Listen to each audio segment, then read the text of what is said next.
शिव पुराण की कथा हम कर रहे हैं। सावन के महीने में शिव पुराण की कथा जो भी सुनता है, पढ़ता है, भोलेनाथ की कृपा हमेशा रहती है। तो चलिए, हम इसके बहुत सारे अध्याय पढ़ चुके हैं। अब हम स्टार्ट करते हैं। उन्हें जीवित देखकर सभी देवता बहुत प्रसन्न हुए और बोले कि कामदेव, आप धन्य हैं। महादेव जी अपने जीवन दान दे दिया। तब कामदेव को आशीर्वाद देकर विष्णु पुनः अपने स्थान पर बैठ गए। उधर भगवान शिव ने अपने पास बैठी देवी पार्वती के साथ भोजन करा और अपने हाथों से उनका मुंह मीठा करा। तत्पश्चात शैलराज की आज्ञा लेकर शिवजी पुनः जनवासे में चले गए। जनवासे में पहुंचकर शिवजी ने मुझे, विष्णु जी और वहां उपस्थित सभी मुनिगणों को प्रणाम किया। तब सब देवता शिवजी की वंदना और अर्चना करने लगे।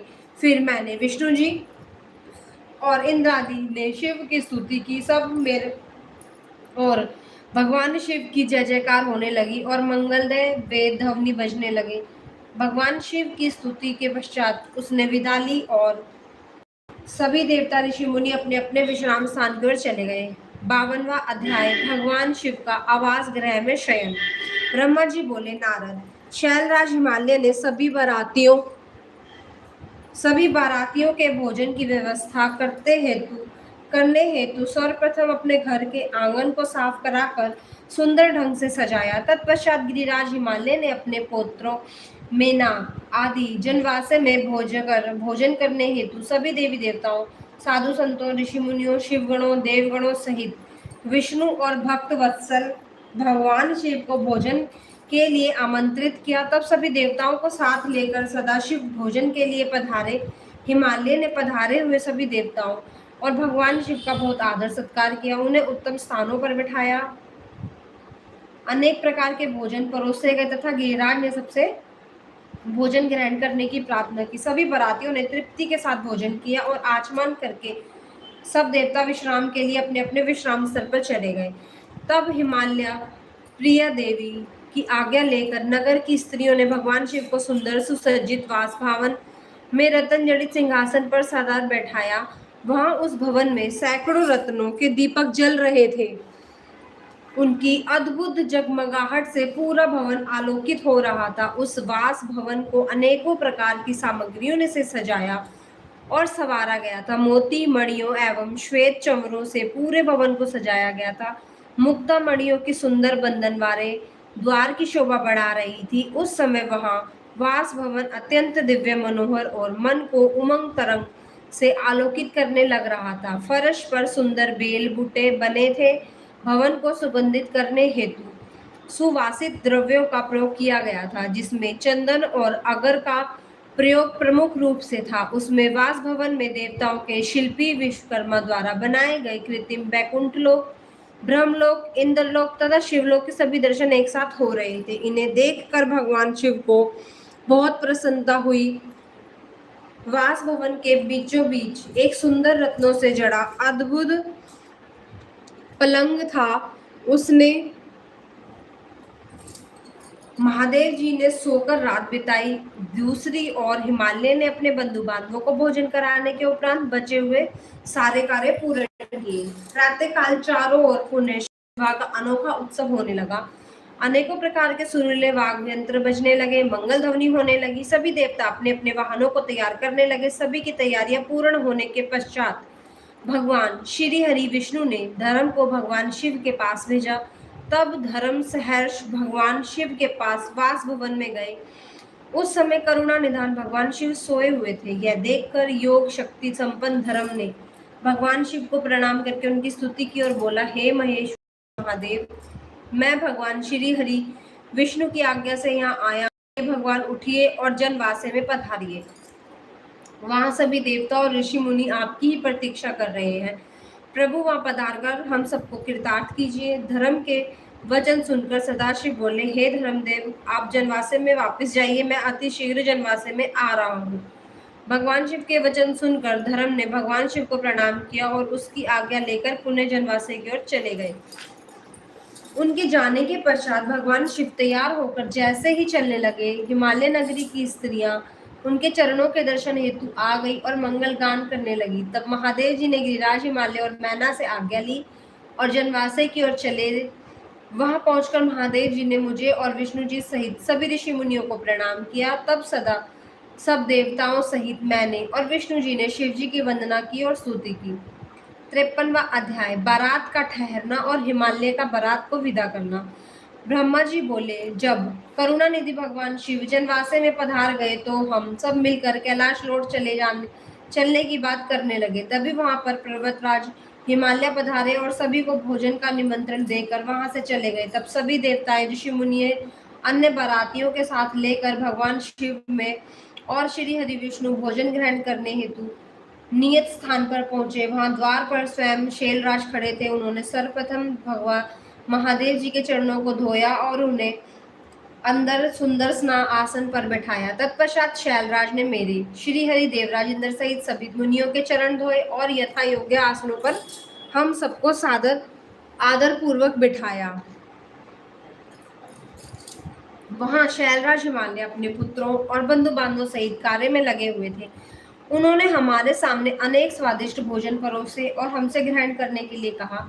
तब सभी ने आनंद पूर्वक आचमन कर और भोजन किया। तब गिरिराज बोले, हे देवेश्वर, आपके दर्शनों से हम आनंदित हुए हैं। आपसे एक प्रार्थना है कि आप बरातियों के साथ कुछ दिन और निवास करें।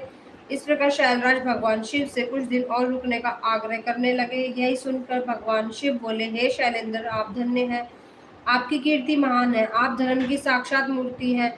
इस त्रिलोक में आपके समान कोई और नहीं है। तब देवताओं ने कहा, हे पर्वतराज, आपके दरवाजे पर परम ब्रह्म परमात्मा भगवान शिव स्वयं अपने दासों के साथ पधार रहे हैं और आपने उन्हें सब प्रकार से पूजा कर प्रसन्न करा। हे तब शैलराज हिमालय ने दोनों हाथ जोड़कर भगवान शिव से प्रार्थना करके कहा कि भगवान, मुझ पर कृपा करके आप कुछ दिन और यहाँ रुककर मेरी आतिथ्य ग्रहण करें। गिरिराज के बहुत कहने पर भगवान शिव ने वहां ठहरने के लिए अपनी स्वीकृति प्रदान करी। तब हिमालय से आज्ञा लेकर अपने अपने ठहरने के स्थान पर चले गए।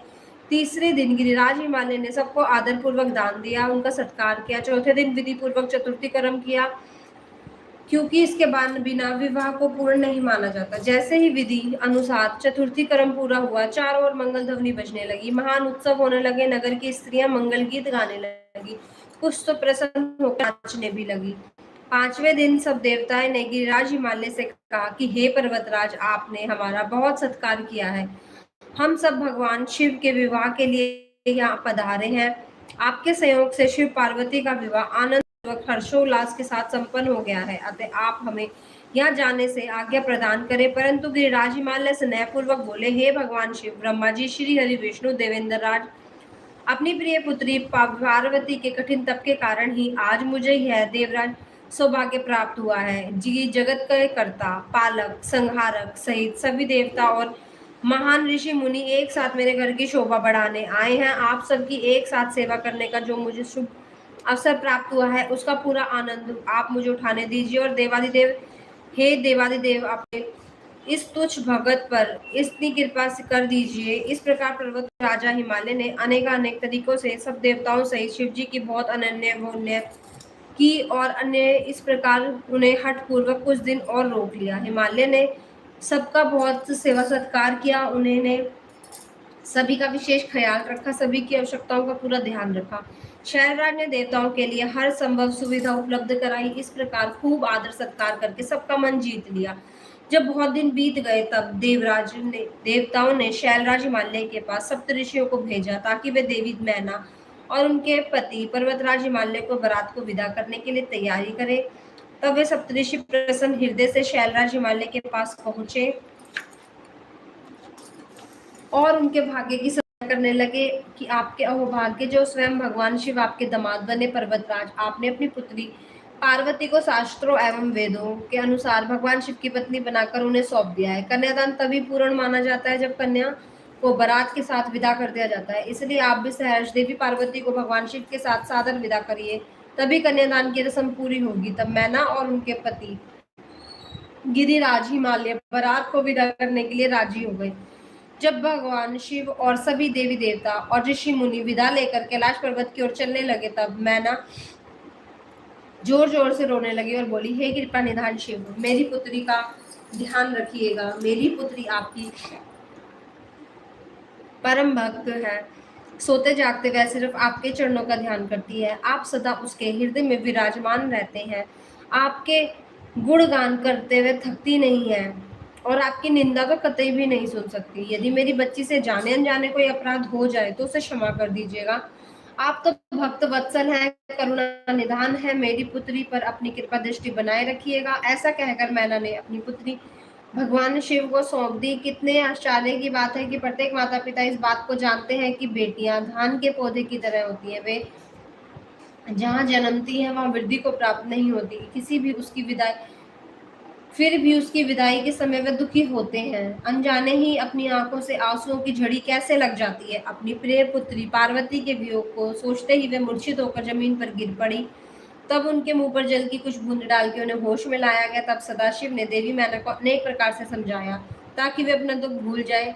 फिर कुछ समय में मैना और पार्वती अकेला छोड़कर भगवान शिव सब देवताओं व अपने गणों के साथ हिमालय से आज्ञा लेकर चले गए।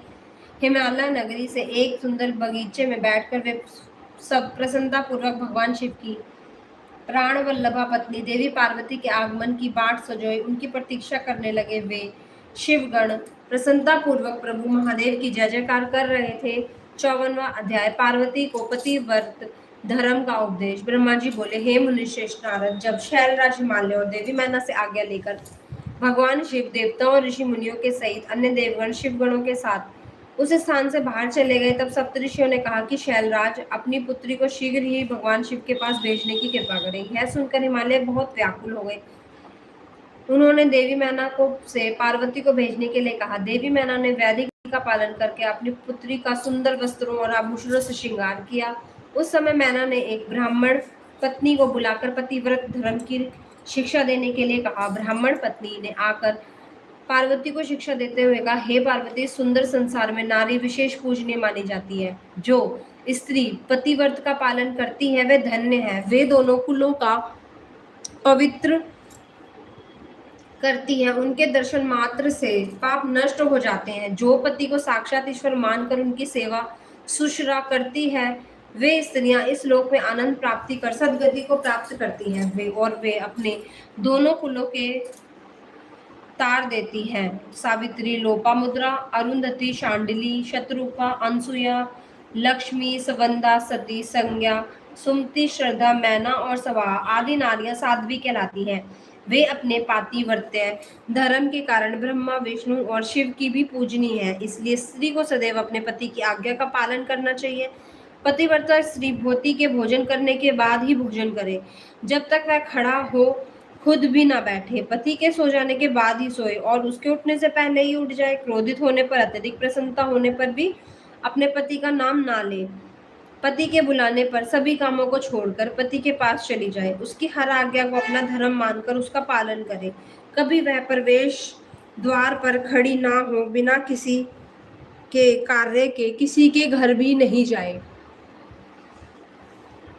और जाने पर बिना कहे कदापि ना बैठे। अपने घर की वस्तुएं किसी को भी ना दे। पतिव्रता स्त्री को वस्त्रों और आभूषणों से विभूषित होकर ही अपना मुख पति को दिखाना चाहिए। जब पति घर से बाहर या परदेश गया हो तो उन दिनों में पतिव्रता को सजना संवरना नहीं चाहिए। पति के सेवन की चीजें ठीक समय पर जब उसे आवश्यकता हो तुरंत दे दे। अपना हर कार्य चतुराई और होशियारी से करे। अपने पति की हर आज्ञा का पालन करना ही पतिव्रता स्त्री का परम धर्म होता है। पति की आज्ञा के लिए बिना पत्नी को कहीं भी नहीं जाना चाहिए, यहाँ तक कि तीर्थ स्थल और पुण्य स्थलों पर भी नहीं। पति के चरणों को धोकर उसको पीने से ही पत्नी का तीर्थ स्नान पूरा हो जाता है। पति द्वारा छोड़े झूठे भोजन को पत्नी प्रसाद समझकर खाना चाहिए। देवता, पितरों, अतिथियों या भिखारियों को भोजन का भाग देकर ही भोजन करना चाहिए। व्रत उपवास रखने से पूर्व पति की आज्ञा अवश्य ले, अन्यथा व्रत का कोई पुण्य नहीं मिलता। किसी चीज को पाने के लिए अपने पति से झगड़ा कदापि ना करें। सुख से आराम पूर्वक बैठे हुए सोते समय पति को कभी भी ना उठाएं। यदि किसी पति किसी बात के कारण दुखी है, धनहीन है और बीमार हो या वृद्ध अवस्था में हो तो भी उसका परित्याग ना करें करके शुद्ध ना हो जाए तब तक पति से कोई बात भी ना करें। शुद्ध होकर सर्वप्रथम अपने पति का ही दर्शन करें। उत्तम पतिव्रत का पालन करने वाली स्त्री को सुहाग का प्रतीक मानने वाली सिंदूर, हल्दी, रोली, काजल, चूड़ियां, मंगलसूत्र, पायल, बिछुए, नाक की लौंग, कान के कुंडल को सदैव धारण करना चाहिए। जो स्त्रियां सुहागशाली मानी जाने वाली इन वस्तुओं को हर वक्त धारण किए रहती है, उनके पति की आयु में वृद्धि होती है। पतिव्रता स्त्री को कभी भी छिनाल, उल्टा आदि भाग्यहीन स्त्रियों के साथ नहीं रहना चाहिए, अर्थात उनकी मित्रता भी नहीं करनी चाहिए। पति से लड़ने वाली एवं उससे वैर भाव रखने वाली स्त्री को सहेली ना बनाए, कभी भी अकेली ना रहे, वस्त्र स्नान ना करें, सदा पति के कहे अनुसार चले, पति की इच्छा होने पर ही रमण करें, उनकी हर इच्छा को ही अपनी इच्छा समझे, पति के हंसने पर हंसे और उनके दुखी होने पर दुखी हो। पतिव्रता स्त्री के लिए अपने पति ही उसका आराध्य है। ब्रह्मा, विष्णु और शिव से अधिक उसे अपने पति को ही महत्व देना चाहिए। अपने पति को शिव स्वरूप मानकर ही उसे पूजना चाहिए। पति के साथ लड़ने वाली स्त्री पति या सियारिन के रूप में जन्म लेती हैं। पति जिस स्थान पर बैठा हो उससे ऊंचे स्थान पर ना बैठे, किसी की भी निंदा ना करें, सदैव मीठे वचन बोले। पति स्त्री की जिंदगी में सबसे अधिक महत्वपूर्ण होता है, इसलिए उसका सदैव पूजन करें। नारी को पति को ही देवता, गुरु, धर्म, तीर्थ और व्रत समझकर उनकी आराधना करनी चाहिए। पति से कभी भी दुर्वचन ना कहें। सास, ससुर, जेठ, जेठानी, गुरुओं सहित बड़ों का आदर करें। उनके सामने भी कभी ऊंचा ना बोले और ना ही हंसे। बाहर से पति के आने पर आदर पूर्वक उसके चरण धोए। जो मूढ़ बुद्धि नारी अपने पति को त्याग कर वह विचार करती है अपना अथवा दुष्ट पुरुषों के सानिध्य में रहती है, वे उल्लू का जन्म लेती है। पति से ही नारी सदा के लिए अपवित्र हो जाती है। तीर्थ स्थानों पर भी वह अपवित्र ही रहती है। जिस घर में पतिव्रता होता है उसके पति, पिता और माता तीनों के कुल तर जाते हैं, वे सीधे स्वर्गलोक की शोभा बढ़ाते हैं। इसके विपरीत जो स्त्रियां पर पुरुषों की और आकर्षित होती हैं, अपने मार्ग से भटक जाती हैं, वे अपने साथ साथ अपने कुल का भी नाश करती हैं। पतिव्रता नारी के स्पर्श होने मात्र से ही वहां की भूमि पावन और पापों का नाश करने वाली हो जाती है। सूर्य, चंद्रमा और वायु देवता भी पतिव्रता हेतु नारी का स्पर्श करते हैं ताकि वे दूसरों को पवित्र कर सके। पतिव्रता पत्नी ही गृहस्थ आश्रम की नींव है, सुखों का भंडार है, वही धर्म को पाने का एकमात्र रास्ता है तथा वही परिवार की वंश मेल को बढ़ाने वाली है। भगवान विश्वनाथ में अटूट भक्ति भाव रखने वाले शिव भक्तों को ही पतिव्रता नारियों की प्राप्ति होती है। पत्नी से ही पति का अस्तित्व होता है, एक दूसरे के बिना दोनों का कोई अस्तित्व नहीं रह जाता। पत्नी के बिना पति देव यज्ञ, पितृ यज्ञ और अतिथि यज्ञ आदि कोई भी यज्ञ अकेले संपन्न नहीं कर सकता। पतिव्रता नारियों को पवित्र पावनी गंगा के समान पवित्र माना जाता है, उसके दर्शनों से ही सब कुछ पवित्र हो जाता है। पति पत्नी का अटूट बंधन है। पति प्रणव है तो पत्नी वेद की ऋचा, एक तप तो एक क्षमा। पत्नी द्वारा किए गए अच्छे कर्मों का फल है पति। हे गिरिजा नंदिनी, शास्त्रों में पतिव्रता नारियों को 4 प्रकार से बताया गया है: उत्तमा, मध्यमा, निष्कृष्टा और अति निष्कृष्टा।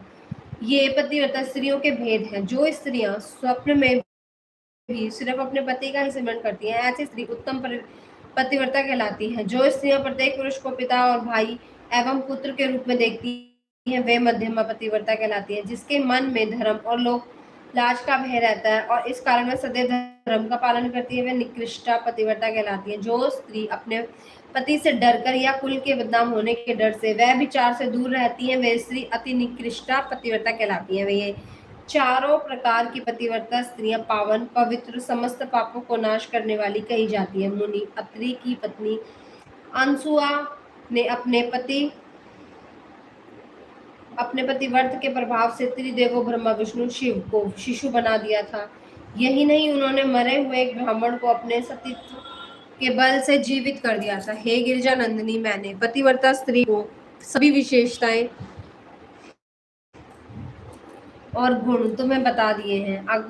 अब आप इसी के अनुरूप ही आचरण करें। अपने पति की हर आज्ञा को सर्वोपरि मानकर उसका पालन करें। पति को खुश रखने के लिए ही सभी मनोवांछित फलों की प्राप्ति होती है। आप तो जगदम्बा का रूप है और आपके पति तो साक्षात भगवान शिव हैं। आपको यह बताकर कोई लाभ नहीं, क्योंकि आप तो यह सब पहले ही जानती हैं और उसका पालन भी करेंगी। आपके विषय में तो सोचकर ही इसलिए पवित्र और पतिव्रत धर्म का पालन करने वाली हो जाती है। इसलिए मुझे अधिक कुछ कहने की कोई आवश्यकता नहीं है। मुझे विश्वास है कि आप उत्तम पतिव्रत धर्म का पालन करके संसार के अन्य स्त्रियों के समक्ष उदाहरण प्रस्तुत। वह ब्राह्मणी पत्नी चुप हो गई। उसने अपने पतिव्रत धर्म का उपदेश सुनकर देवी पार्वती ने बहुत हर्ष का अनुभव किया।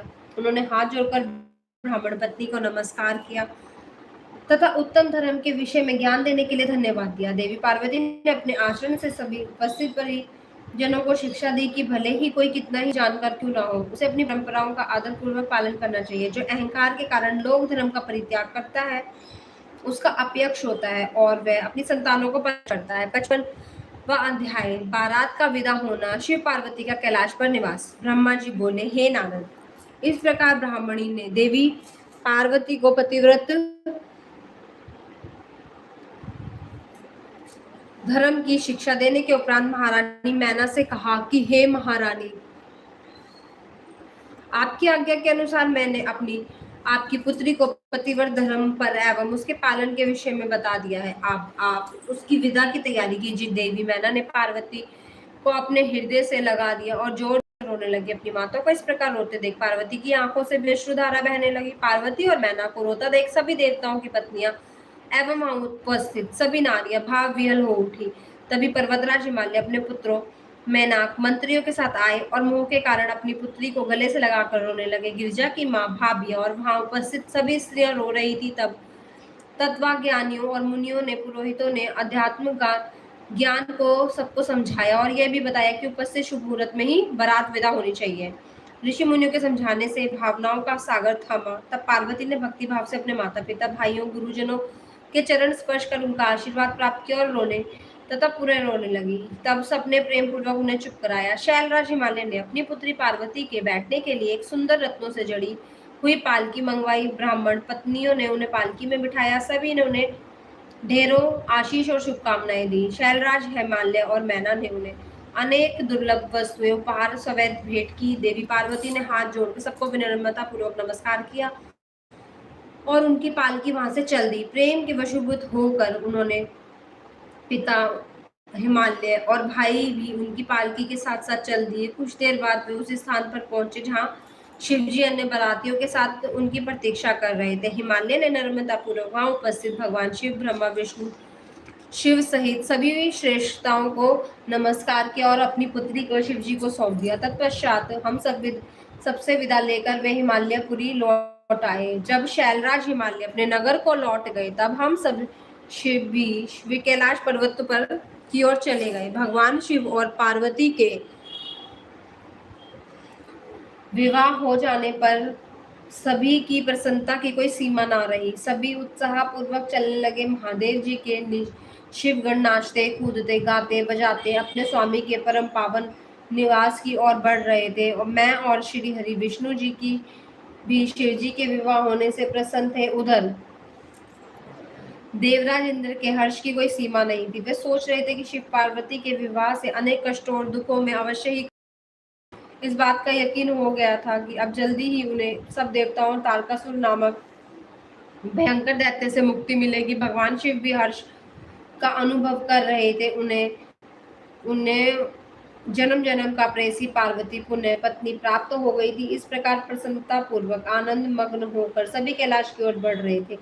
उस समय सभी दिशाओं में पुष्प वर्षा हो रही थी, मंगल ध्वनि बज रही थी और मंगल गान गाए जा रहे थे। इस प्रकार यात्रा करते हुए सभी कैलाश पर्वत पर पहुंचे। वहां पहुंचकर भगवान शिव ने पार्वती से कहा, हे देवेश्वरी, आप सदा ही मेरी प्रिय हैं। आप पूर्व जन्म में मुझसे बिछुड़ गई थी। सब देवताओं की कृपा से आज मुझे पुण्य प्राप्त हुई है। आज आपको पुण्य अपने पास विराजमान पाकर मैं बहुत प्रसन्न हूँ। हम दोनों का साथ तो जन्म जन्मांतरों का है। शिव शिवा के बिना और शिवा शिव के बिना अधूरी है। आज मैंने पुनः अपनी प्राण वल्लभा मिल गई है। प्रभु शिव की इन प्यारी बातों को सुनकर देवी पार्वती का मुख लज्जा से लाल हो गया। उनके बड़े बड़े सुंदर नेत्र झुक गए और वे धीरे से बोली, हे नाथ, आपकी हर एक बात मुझे स्मरण है। मेरे जीवन में सब कुछ आप ही है। आज आपने इस दासी को अपने चरणों में जगह देकर बहुत बड़ा उपकार किया है। मैं आपकी पति रूप में पाकर धन्य हो गई हूँ। देवी पार्वती के उत्तम मधुर वचनों को सुनकर भगवान शिव मुस्कुराए। तत्पश्चात भगवान शिव ने सभी देवताओं को स्वादिष्ट भोजन कराया, सुंदर उपहार भेंट दिए। भोजन करने के बाद सभी देवता शिवनी भगवान शिव के पास गए, उन्हें प्रणाम करके स्तुति करने लगे और शिव पार्वती से आज्ञा लेकर अपने अपने धाम को चले गए। तब मैंने और श्री हरि ने भी चलने के लिए आज्ञा मांगी तो भगवान शिव जी ने हमें प्रणाम किया। तब मैंने और विष्णु जी ने हृदय से लगाकर उन्हें आशीर्वाद दिया। फिर भी हमने अपने अपने नगर अपने अपने लोगों को चल दिए। हम सबके कैलाश पर्वत से चले जाने के बाद भगवान शिव अपनी प्राण वल्लभा पार्वती के साथ आनंद पूर्वक वहां निवास करने लगे। भगवान शिव के गण शिव पार्वती की भक्ति पूर्वक आराधना करने लगे। नारद, इस प्रकार मैंने तुम्हें भगवान शिव पार्वती के विवाह का पूर्ण वर्णन सुनाया है। यह उत्तम कथा शोक का नाश करने वाली, आनंद, धन और आयु की वृद्धि करने वाली। जो मनुष्य सच्चे मन से प्रतिदिन इस प्रसंग को पढ़ता सुनता है वह शिवलोक को प्राप्त करता है। इस कथा से समस्त रोगों का नाश होता है, तब सभी विघ्न बाधाएं दूर हो जाती हैं। यह कथा यश, पुत्र, पौत्र आदि मनोवांछित वस्तु प्रदान करने वाली तथा मोक्ष प्रदान करने वाली है। सभी शुभ अवसरों और मंगल कार्यों के समय इस कथा का पठन करना सुनना समस्त कार्यों की सिद्धि होता है, इसमें कोई संशय नहीं है, यह सर्वथा सत्य है। श्री संहिता पार्वती खंड संपूर्ण। श्री संहिता चतुर्थी खंड, पहला अध्याय, शिव पार्वती विहार। जिनका मन वंदन करने से प्रसन्न होता है, जो प्रेम प्रिय है और जो प्रेम प्रदान करने वाले, जो पूर्णानंद है, अपने भक्तों की इच्छाओं को सदा पूरा करने वाला है, जो ऐश्वर्य संपन्न और कल्याणकारी, जो साक्षात सत्य के स्वामी, सत्य प्रिय और सत्य के प्रदाता हैं, ब्रह्मा और विष्णु जिनकी सदा स्तुति करते हैं, जो अपनी इच्छा के अनुरूप शरीर को धारण करते हैं, उन परम आदरमयी भगवान शिव की मैं चरण वंदना करता हूँ। मुनिश्रेष्ठ नारद जी ने ब्रह्मा जी से पूछा, हे ब्रह्मन, आप सब समस्त देवताओं और प्राणियों के मंगल करने वाले, हे भगवान, आप मुझे पर कृपा करके बताइए कि देवादिदेव करुणा निधान भगवान शिव तो अत्यंत शक्तिशाली और समर्थ है, फिर भी जिस अभीष्ट फल की सिद्धि के लिए उन्होंने गिरजानंदिनी पार्वती से विवाह कर रचाया था, क्या वह पूर्ण हुआ? उन्हें पुत्र की प्राप्ति कब हुई, कैसे हुई, तारकासुर का वध किस प्रकार हुआ? कृपया, मुझे इन सब बातों की जिज्ञासा है, आप मुझे बताइए। सूत जी बोले, हे नारद जी, ये पूछा तब ब्रह्मा जी ने प्रसन्नता पूर्वक भगवान शिव का स्मरण करते हुए, नारद, जब भगवान शिव देवी पार्वती के साथ कैलाश पर्वत पर पधारे तथा सब वहां सबने मंगल उत्सव करे,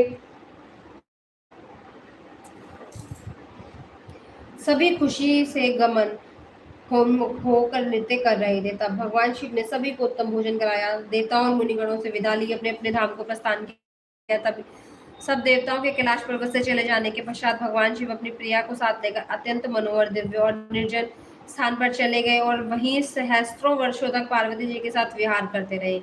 इस प्रकार भगवान शिव ने इतने अधिक समय को क्षण भर के समय समान व्यतीत कर दिया। इस प्रकार समय तीव्र गति से व्यतीत होता जा रहा था, परंतु भगवान शिव का पुत्र अब तक उत्पन्न नहीं हुआ था। यह जानकर सभी देवताओं को मन ही मन चिंता सताने लगी। तब देवराज इंद्र ने सभा करने का विचार किया और उन्होंने सभी देवताओं को सुमेरु पर्वत पर आमंत्रित किया। उस सभा में सब देवता इस बात पर विचार करने लगे कि इतना समय बीत गया, अब तक शिवजी के पुत्र क्यों नहीं उत्पन्न हुए। वे सोचने लगे कि शिवजी अब क्यों विलंब कर रहे हैं। उस समय मुझे ब्रह्मा को लेकर सब देवता श्री हरि विष्णु के पास गए और कहने लगे कि हे हरे भगवान शिव हजारों वर्षों से रति क्रीड़ा कर रहे हैं, उनका पार्वती जी के साथ विहार अभी भी जारी है, परंतु अब तक कोई शुभ समाचार की प्राप्ति नहीं हुई है। तब भगवान श्री हरि विष्णु मुस्कुराए और बोले, हे देवताओं, आप इस विषय की चिंता मत करो, शिवजी स्वयं अपनी इच्छा अनुसार इस स्थिति से विरत हो जाएंगे।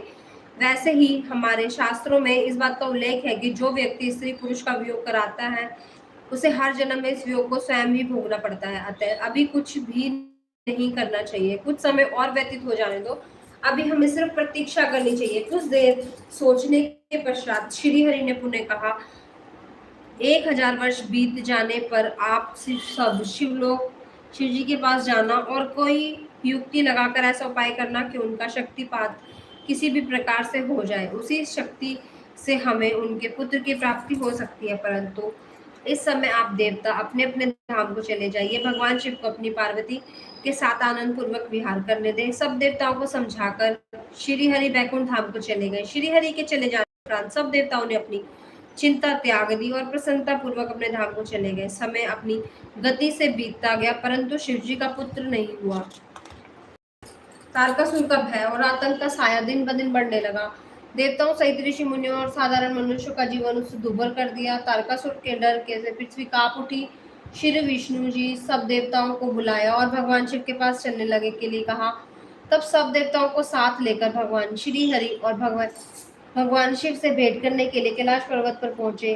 भगवान शिव कैलाश पर्वत पर नहीं थे। उनके कारण से जब उन्होंने महादेव के विषय में पूछा तो उन्हें बताया कि भगवान शिव माता पार्वती के साथ मंदिर गए हैं। तब श्री हरि ने शिवगणों ने उसका पता पूछा। तत्पश्चात हम सब उस स्थान पर पहुंचे जहाँ त्रिलोकीनाथ भगवान शिव अपनी प्रिया के साथ निवास कर रहे थे। तब वहां निवास के द्वार पर पहुंचकर सब देवताओं ने भगवान शिव का स्मरण कर उन्हें मन में प्रणाम कर उनकी स्तुति आरंभ कर दी। दूसरा अध्याय, स्वामी कार्तिकेय का जन्म। ब्रह्मा जी बोले, हे नारद, भगवान शिव तो सर्वेश्वर है, हर विषय के ज्ञाता है, भला उनमें कोई बात किस प्रकार छुपी रह सकती है। भगवान शिव तो महान ज्ञानी है और सब कुछ जानने वाले हैं, इसलिए उन्होंने अपने योग बल से यह जान लिया कि मैं विष्णु सभी देवताओं को साथ लेकर उनके द्वार पर आए हैं। तब वे बड़े हर्षित हुए और हमसे मिलने के लिए अपने द्वार पर पधारे और हमारी स्तुति को स्वीकारते हुए बोले, आप सब यहाँ क्यों पधारे हैं। तब हमने आने का कारण बताया। हे देवादिदेव करुणा निधान भगवान, तारकासुर के अत्याचार दिन दिन बढ़ते ही जा रहे हैं। प्रभु, अब तो कोई उपाय कीजिए कि हमें उसके आतंक से मुक्ति मिल जाए। देवता इन वचनों को सुनकर भगवान शिव दुखी हो गए और कुछ देर तक चुपचाप सोचने लगे। हे देवताओं, आपके दुखों को मैं समझ रहा हूँ, परंतु मेरे लिए कठिन समस्या है कि मेरे द्वारा किए गए शक्तिपात को कौन धारण कर सकता है।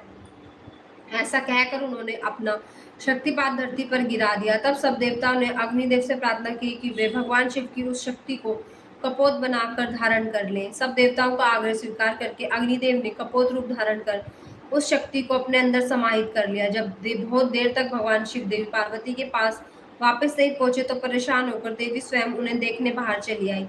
वहां जब उन्होंने अग्निदेव को उस शक्ति का भक्षण करते हुए देखा तो क्रोधित हो गई। उस समय उनकी आंखें गुस्से से लाल हो गई। तब देवी पार्वती ने अग्निदेव से कहा, हे दुष्ट अग्निदेव, आपने मेरे पति त्रिलोकीनाथ की शक्ति का भक्षण किया है, इसलिए आज मैं तुम्हें श्राप देती हूँ कि तुम सर्वभक्षी होगे। जो भी तुम्हें संपर्क में आएगा वह तत्काल नष्ट हो जाएगा। तुम सर्वथा इस आग में स्वयं भी जलते रहोगे। अग्निदेव को क्रोध में यह शाप देकर देवी पार्वती वहां से चली गई। उनके साथ शिव भी चले गए। इधर समस्त देवताओं द्वारा अग्नि में होम करने से और अन्न आदि के सेवन द्वारा वह शक्ति सब देवताओं के शरीर में पहुंच गई। उस शक्ति की गर्मी से सभी देवता दुखी हो गए थे। तब सब पुनः शिव के भगवान के शरण में पहुंचे और उनसे हाथ जोड़कर प्रार्थना की कि भगवान, हमें इस जलन से मुक्ति दिलाइए। हम सबकी पीड़ा अनुभव कर हमसे कहा कि इस शक्ति के ताप को जलन को बंद करने के लिए हमें अपने शरीर के वमन के द्वारा बाहर निकालना होगा। भगवान शिव की आज्ञा मानकर हम सभी देवताओं ने वमन द्वारा शिव जी की उस शक्ति को अपने शरीर से बाहर निकाल दिया। उसके निकलते ही हम सभी को संतोष की सांस मिली और महादेव जी की स्तुति की। हमने उन्हें धन्यवाद दिया, परंतु अग्निदेव की पीड़ा किसी भी प्रकार कम नहीं हो रही थी। उनका हृदय जल रहा था। तब मैंने अग्निदेव को भगवान शिव की शरण में जाने की सलाह दी। मेरी बात मानकर अग्निदेवता ने भक्त वत्सल भगवान शिव की स्तुति की। तब शिव प्रसन्न हुए और बोले, कहिए अग्निदेव, आप क्या कहना चाहते हैं। तब अग्निदेव ने हाथ जोड़कर भगवान को प्रणाम किया, उनकी स्तुति की। तत्पश्चात वे बोले, हे देवादिदेव महादेव, कृपया करके मेरे अपराध को क्षमा कर दीजिए। मैं बहुत बड़ा मूर्ख था जो मैंने आपकी शक्ति का भक्षण कर लिया। आप मुझे क्षमा करें और मुझ पर प्रसन्न हो। भगवान, मुझ पर कृपा करें, शक्ति के ताप को कम करने की मुझे युक्ति बताएं। यह सुनकर भगवान प्रसन्नता पूर्वक अग्निदेव से बोले, हे अग्निदेव, आपने उस शक्ति का सेवन करके बहुत बड़ी भूल की है। अपने किए दंड आप काफी समय से भोग रहे हैं, इसलिए मैं आपको क्षमा करता हूँ। तुम मेरी इस शक्ति को किसी नारी शरीर में स्थिर कर दो। ऐसा करने से तुम्हारे सभी कष्ट दूर हो जाएंगे। यह सुनकर अग्नि ने दोबारा प्रश्न किया कि भगवान, आपका तेज धारण करने की किसमें क्षमता है। तो किसी में भी नहीं। नारद मुनि ने वहां गए और अग्निदेव से बोले कि जैसा भगवान शिव की आज्ञा है वैसा ही करो, ऐसा करने से तुम्हारे कष्ट दूर हो जाएंगे। तब तुमने अग्निदेव से कहा कि माघ महीने में जो स्त्री सबसे पहले प्रयाग के आने में स्नान करे उसके शरीर को आप इस शक्ति की स्थिति कर देना। माघ का महीना आने पर सुबह ब्रह्म मुहूर्त में सर्वप्रथम सप्तऋषियों की पत्नियां प्रयाग में स्नान करने पहुंची। स्नान करने के उपरांत जब उन्होंने अत्यंत ठंड का अनुभव किया तो उनमें से 6 स्त्रियां अग्नि के पास जाकर आग तपने लगी। उसी समय उनमें रोमों के द्वारा शिवजी की शक्ति के कण अग्नि से निकलकर उनके शरीर में पहुंच गए। तब अग्निदेव को जलन की पीड़ा से मुक्ति मिल गई। समय अनुसार वे 6 ऋषि पत्नियां गर्भवती हो गई। उनके पतियों ने उन्हें वह बिचारी समझकर उनका त्याग कर दिया। तब वे सब हिमालय पर्वत पर जाकर तपस्या करने लगी। वहीं उस पर्वत ने कई भागों में मानव अंगों को जन्म दिया। परंतु वह पर्वत उनके भार सहन नहीं कर सका और उन्होंने गंगा जी में गिरा दिए। गंगा जी ने उन्हें जोड़ दिया, पर वे उस बालक के तेज को सहन नहीं कर सकी और उसे अपनी तरंगों में बहाकर सरकंडे के वनों में निकट छोड़ दिया। वह तेजस्वी बालक मार्गशीर्ष में शुक्ल षष्ठी के दिन पृथ्वी पर उत्पन्न हुआ। उसके पृथ्वी पर आते ही सब आनंद और अनुभूति हुई। आकाश में धुंध भी बजने लगी और फूलों की वर्षा होने लगी। तीसरा अध्याय स्वामी कार्तिकेय और विश्वामित्र। नारद जी बोले, हे ब्रह्मा जी, जब तक वह बालक पृथ्वी पर अवतरित हो गया तब वह क्या और कैसे हुआ। तब नारद जी की प्रश्न सुनकर ब्रह्मा जी बोले, हे नारद, जब गंगा जी द्वारा उस तेजस्वी बालक को लहरों द्वारा बहाकर सरकंडे के वन के पास छोड़ दिया, तभी महामुनि विश्वामित्र पधारे। उस बालक का दैत्यपान मुख देख कर विश्वामित्र दंग रह गए। यह बालक दिव्य तेज से प्रकाशित हो रहा था और बड़ा प्रतापी और बलशाली जानकर मुनि विश्वामित्र ने उसे नमस्कार किया, उसकी स्तुति की। तत्पश्चात मुनि बोले कि भगवान शिव की इच्छा से तुम्हारा प्रकट हुए हो। शिव तो सर्वेक्षण है, शिव ही परम ब्रह्मा परमात्मा है। इस समय इस संसार का हर प्राणी, हर जीव उनकी आज्ञा का ही पालन करता है। तब मुनि विश्वामित्र के वचन सुनकर वे बालक बोला, हे महाज्ञानी प्रकांड पंडित मुनि विश्वामित्र, मेरे इस स्थान पर आने के बाद सर्वप्रथम आप ही यहाँ पधारे। निश्चय ही आपका आना भगवान शिव की प्रेरणा से ही प्रेरित है, इसलिए आप ही विधि विधान के अनुसार मेरा नामकरण संस्कार कीजिए। आज से आप मेरे ही पुरोहित है, मेरे ही द्वारा पूज्य है। मेरे द्वारा पूज्य होने के कारण आप इस जगत में विख्यात हो पूज्य होंगे। उस बालक ने ऐसे वचन सुनकर मुनि विश्वामित्र आश्चर्यचकित होकर उस बालक से पूछने लगे कि बालक आप कौन है, अपने विषय में मुझे बताइए। यह सुनकर बालक बोला, हे विश्वामित्र, अब आप ब्रह्म ऋषि हो गए हैं और मेरे विषय में जानने का पूर्व आप मेरा संस्कार कीजिए। तब मुनि विश्वामित्र ने उस अद्भुत बालक का नामांकन संस्कार करा। उसका नाम कार्तिकेय रखा। गुरु दक्षिणा के रूप में उसने मुनि को दिव्य ज्ञान प्रदान किया। तब मैंने स्वयं जाकर उस बालक को लिया, चूमा। तत्पश्चात मैंने उसे शक्ति और शस्त्र प्रदान किए। उन अद्भुत शक्तियों को प्राप्त कर वह बालक बहुत प्रसन्न हुआ और तुरंत ही पहाड़ पर चढ़ गया। पहाड़ पर चढ़कर वह उसके शिखरों को गिराने लगा तथा वहां की संपत्ति नष्ट करने लगा। यह देखकर उस स्थान पर निवास करने वाले राक्षस उस बालक को मारने के लिए दौड़े। उन भयंकर राक्षसों से बिना भयभीत हुए उसने उन सबको भगा दिया। उनके भयंकर युद्ध से पूरा त्रिलोक कांपने लगा। त्रिलोक को भयभीत होता देखकर सब देवता वहां पहुंचे। देवराज इंद्र ने क्रोध में आकर उस बालक पर प्रहार किया। इस प्रहार के फलस्वरूप उस बालक के शरीर से विशाख नाम का एक दूसरा पुरुष पैदा हो गया। उन्होंने इस बालक का एक और प्रहार किया तो नैगम नाम का एक और महाबली पुरुष उत्पन्न हो गया। इस प्रकार इंद्र के प्रहारों में 4 स्कंद पैदा हुए जो बहुत वीर और बलवान थे। तब क्रोधित होकर ये चारों स्कंद एक साथ मिलकर स्वर्ग के राजा इंद्र को मारने के लिए दौड़े। यह देखकर इंद्र घबरा गए और अपनी जान बचाने के लिए छिप गए। उन्होंने ढूंढते ढूंढते वे बालक उन्हें स्वर्ग में पहुंच गए। उस समय जब वे बालक स्वर्ग पहुंचकर देवराज इंद्र को ढूंढ रहे थे, एक सुंदर सरोवर 6 कृतिकाएं स्नान कर रही थी। उस सुंदर बालक को देखकर उससे प्यार करने और गोद में खिलाने के लिए दौड़ी और उसे पकड़कर ले आई। तब उन कृतिकाओं ने उसे नन्हे बालक को बहुत प्यार किया। तब वे आपस में उसे दूध पिलाने के लिए लड़ने लगी। तब वे बालक ने 6 मुख धारण करके सब माताओं का स्तनपान किया। तब वे प्रसन्नता पूर्वक उस बालक को अपने साथ लोक ले आई और उसका पालन पोषण करने लगी। इससे आगे की कथा हम इससे अगले भाग में करेंगे। तब तक के लिए सभी भक्तों को ओम नमः शिवाय और हर हर महादेव। ओम नमः शिवाय, हर हर महादेव, हर हर महादेव।